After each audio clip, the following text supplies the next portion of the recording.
Hey everyone, and welcome to my brand new series of podcasts, I guess you'd call it. I don't even know in this day and age. But this is basically about the music that has really influenced me and influenced how I have done things in my business and in my artistic life. Just stuff that I really love and stuff that's really changed my approach to music.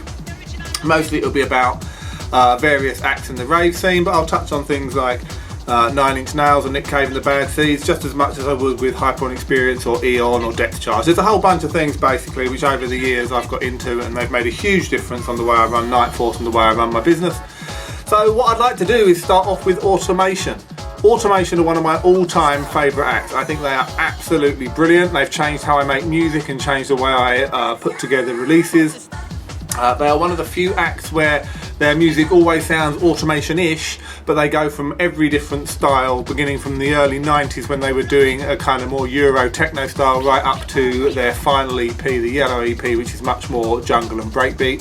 I want to talk about all the different things that they did and why they should get a lot more credit than they actually do, because I really feel Automation are one of those acts that's just been, I don't know, they've never got the attention they deserve, and they really do deserve it. Now you could look at this and say, oh, it's just lunacy trying to plug new releases, because we do have new Automation releases coming out very, very soon.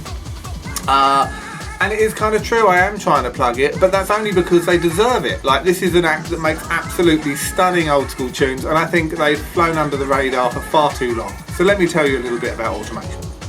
Automation are Lee Roseman and Lee Fitzgerald, and they are responsible for some of the most interesting and diverse music ever to come from the early rave scene. I first heard them on a track called Espionage. It was a huge tune back in the day, inescapable, everywhere played it, absolutely massive. Many of you will be very familiar with the track. It was an anthem long before anthems were a thing, and it was played for years, literally years, because in the old days once a tune got big, it stayed big for a while. Also on the EP was a track called Eat the Bee.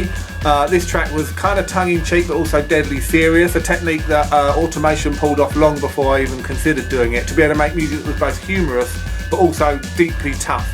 Their logo was brilliant, instantly recognisable, as you can see on the screen behind me.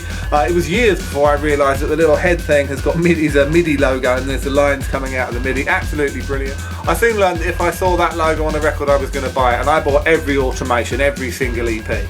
They followed up with the Appliance for Science EP. This EP was a little more obvious in that it kind of sounded like T99, but it was another big track, a lot of people played it.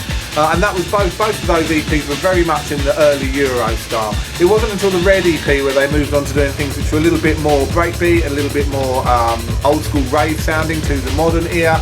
The Red EP was great, and then came the Remixes EP. All the electrical secrets of heaven.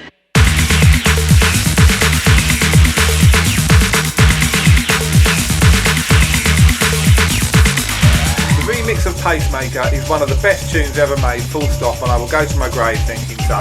There are very tunes that are quite as tough as the Pacemaker remix. The only ones I can think of offhand are Nebula 2 Athema and The Hypnotist House Is Mine. I can't say enough good things about Pacemaker or about how much it influenced me. The eerie strings at the beginning, the strange samples, the weird vocals, and the heavy breakbeats before it breaks into one of the most obnoxious honking stab patterns there are.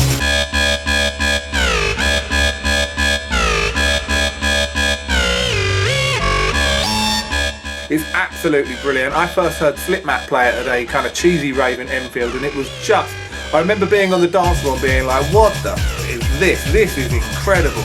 And I just stood there listening to it being blasted by the sound because it was so good. It's also one of the most difficult tunes to mix, because after the original sound has come in, the tune starts getting more and more wild with bits dropping out and like 3 bars instead of 4 and all sorts of strangeness goes on. Have a little listen to it here.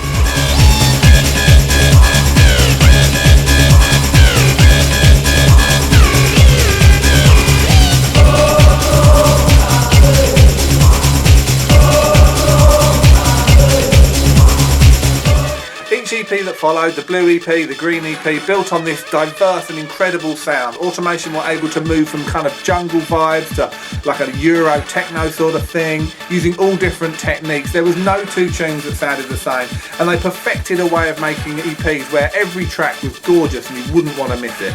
The rave scene moved fast from 1990 to 1993, and if you follow the Automation EPs through that time, you can see the change in the scene. But you also don't get an accurate picture of how the music was changing, because Automation were willing to go to places that nobody else did. A good example would be the Pink EP. They had a track called New Style, which at the time was ludicrously fast at 160 BPM, very heavy breakbeat. And when you listen to it, my first thought listening to it now was, this is what Rugged Vinyl heard. This is what some of the other more dark jungle things, Secret Squirrel, people like that, because it had that same kind of half-speed, dark breakbeat and relentlessly heavy musical elements. It was absolutely fantastic and blew me away. My all-time favourite from Automation would probably be Off Your Face, which is on the Yellow EP. The amount of ways that's influenced me, you wouldn't believe. It is a track which starts here and changes all the way through, going through every emotion and style in the rave scene.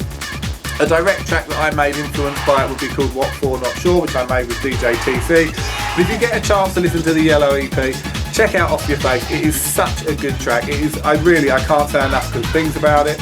It's part of the new EPs coming out in the new set that we've got coming in the next few weeks. And that's pretty much all I've got to say about Automation. A run of releases without they haven't got a single bad track, every tune you need. If you haven't checked out Automation, you really need to. They are easily one of the most defining acts in the rave scene, and the fact that they aren't more widely known is something I'd really like to change. So I hope you enjoyed my little video.